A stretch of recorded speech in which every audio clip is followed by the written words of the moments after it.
Ones, I am Cryon of Magnetic Service.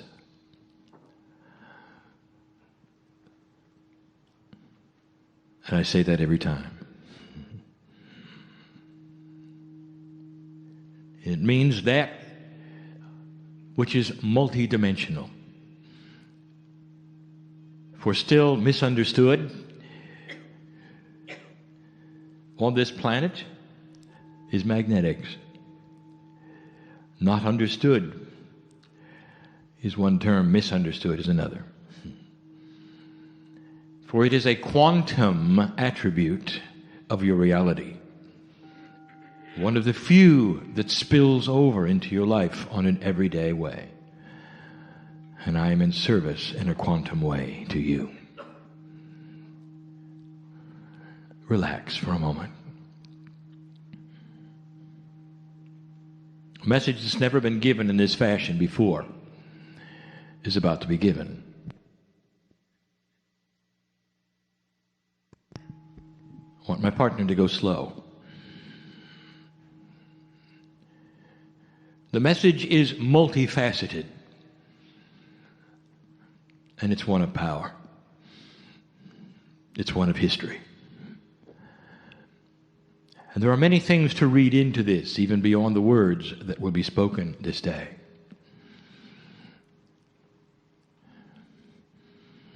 I speak to an audience that is larger than that which is in the room. For there are many who are listening now and reading. I know the potential of the eyes on the page, the ears that are here. And although there may be 100 or so of you here, there's thousands who will listen. To me, they are listening now. To me, they are reading now. I call the message this day the end of history. And it's not a message of doom. Take it in a linear fashion or take it in a quantum fashion. If you take the title in a linear fashion, you might be frightened. It sounds like the end of time. If you take the title in a quantum fashion, we are saying it is the end of historic energy.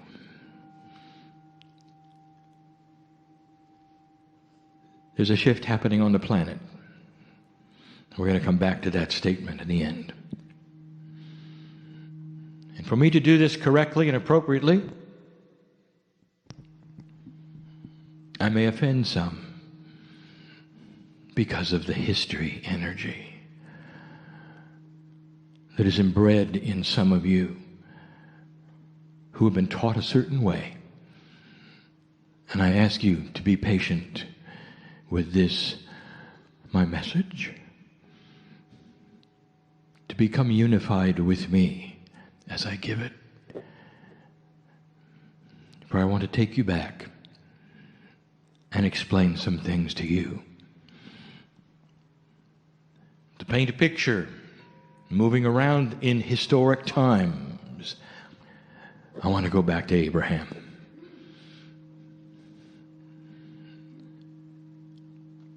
The father of monotheism, Abraham, is where we like to actually look at the history of what you would say modern spiritual belief. For it is the way the world thinks. Oh, there were many before him. Some of you are Lemurian and you know. But Abraham represents to the earth the beginning of what you would call the major religions on the planet. And I want to give you the history of what happened. And I want you to look at it carefully. I want to honor Abraham, born in Ur, which is now part of modern Iraq. And I want to honor his sons, not all born of Sarah. And the one I wish to speak of is Ishmael. Abraham is Jewish, great Jewish prophet. Ishmael is his son. There's no way that you could say Ishmael was not Jewish, for he is, even to this day. Ishmael was born in Hebron, very Israeli. Ishmael is a Jew. He fell from favor even with the Jewish people early on. And Ishmael became that which is the ancestor of all Arabs, seen as such. And if he was Jewish, so were his ancestors. And so you have the Arabs with Jewish blood, that of Abraham, flowing through them. But early on, they cast him out.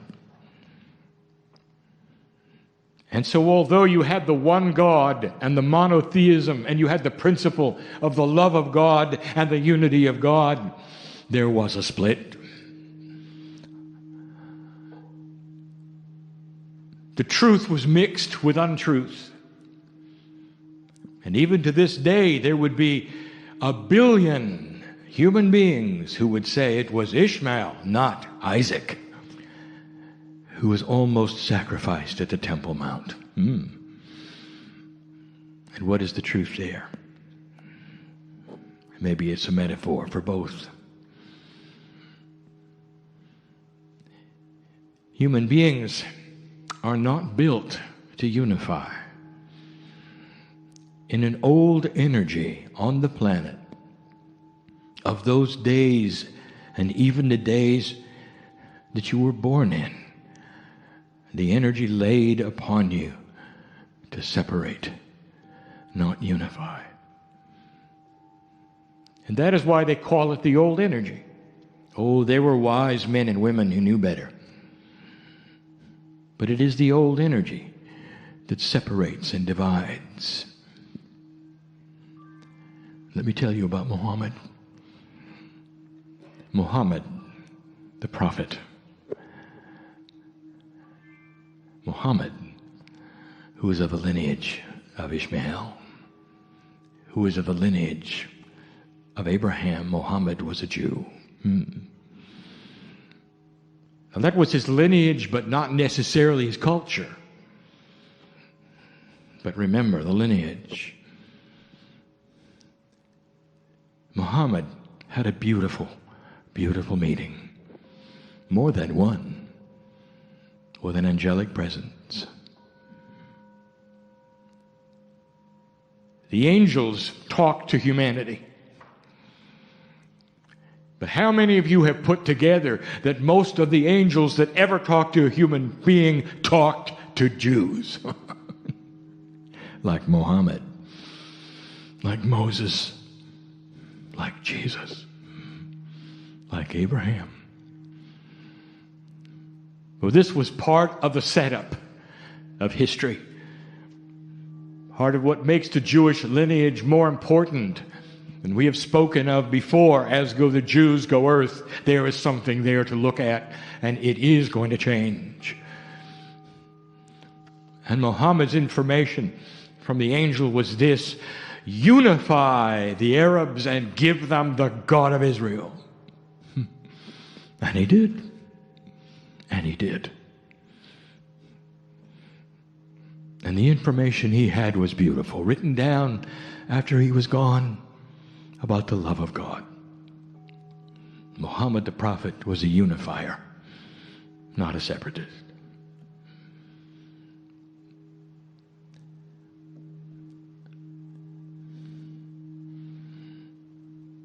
And then there was Jesus.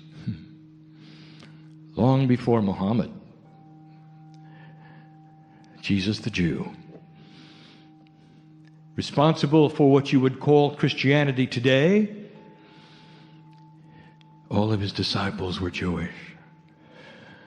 The rock, Peter, who started the church, was Jewish. And we tell you these things to show you there is a unity here. Perhaps there is a reason, dear ones, why the 12 layers of DNA have Hebrew names. It's an honor of the masters and the lineage, including that of Muhammad, of Ishmael, of Isaac, of Abraham, and of Jesus. All of them. The original spiritual language, oh, you might say, well, there was Sumerian, there was Lemurian. No, we're speaking of a language of today, spoken today, which is of a pure lineage of the masters who walked the planet. And what did they do with it? All of the information from all of these masters, so different was the information, culturally specific was the information, and what did they do? They went to war. Because humans separate things. They don't put them together. And there is the one God, the one creator inside, looking at humanity, going to war with each other over ideology about whose God is best when there's only one.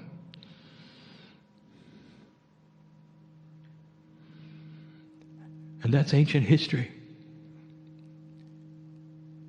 And it's thousands of years old. Now it would occur to some to say it is human nature. Therefore, this is what happens with humans. And it will repeat itself over and over. And that is the energy of history. Bathed it is in the soup of human nature, which some say never changes. And it will happen yet again and again and again. And I'm here to tell you, dear ones, that it isn't. Because something is happening on this planet that will end history. It's going to end the energy of history. In this earth today,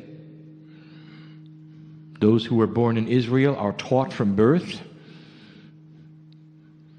how to dislike and distrust all those around them.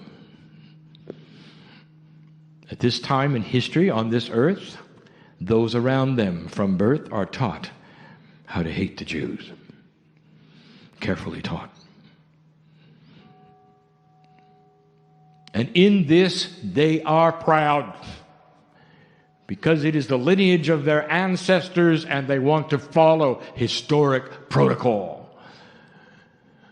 They want to stay separate. And I want to tell you that that's changing. Oh, it's changing.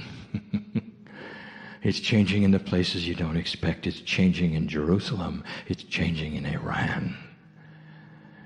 And the children are waking up and saying, tell me again why I should hate them. They did what? When? And that wasn't them, that was their ancestors. Tell me again, because I don't feel it. And that's what they're saying. And their parents are shaking their heads. And they're saying, do as we say. And the children are saying, no. I am not going to, and neither are those around me.